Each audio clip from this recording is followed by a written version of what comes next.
Welcome, Mr. Anderson. Yeah, I'm Joe Anderson. I live in the Sloan's Lake area, or down at Sloan's Lake. I'm not one of the homeless folks. I'm against all of these bills, in which you don't look at the track record. What's the track record? How are the voters going to feel? Has the money been well spent? Was it well thought out? Specifically, I'm against the one for Denver Parks and Rec. For your information, I'm 64 years old. I write a property tax check for $6,000. And what I find is I will go through a typical park and rec $1,000 bond or $1 million bond project. First thing that happens is, because it's finance, it cost us taxpayers, instead of $1 million, $2 million. Okay, the $1 million that's left, it goes through, and we rake off 15% for management for the Parks and Rec. The Parks and Rec has landscape designers and planners. We turn right around and hire it out. They've never designed anything.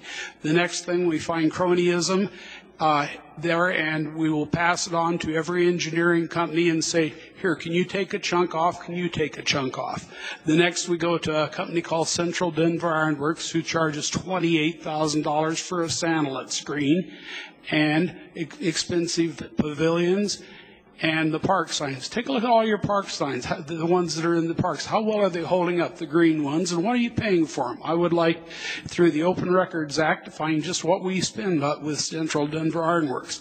So between the engineers and the signs, we come down to the landscape designers. What really happens is the trickle down and left to take care of the public that is paying this, us taxpayers, is pretty small. So while you're all in favor of this, I've been around for a long number of years, and the track record of success is not too good. Let's take a look at these restrooms. You've got 15 restrooms in there. There is a beautiful restroom that you'd all be happy to use. It's in the Jefferson County Open Spaces at 26th and Garrison. Go look at it, go use it. I mean, actually physically use it. Now we've got the one in Commons Park. I think we spent $300,000, yes, $300,000 or $400,000 for a restroom. Go down, use it, see just what you think.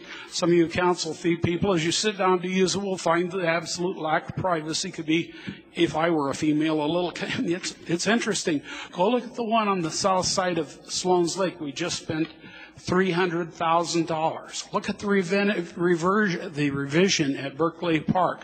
What I'm telling you is, let's get one restroom in this city and a working drinking fountain, and say, this is what we're spending on it.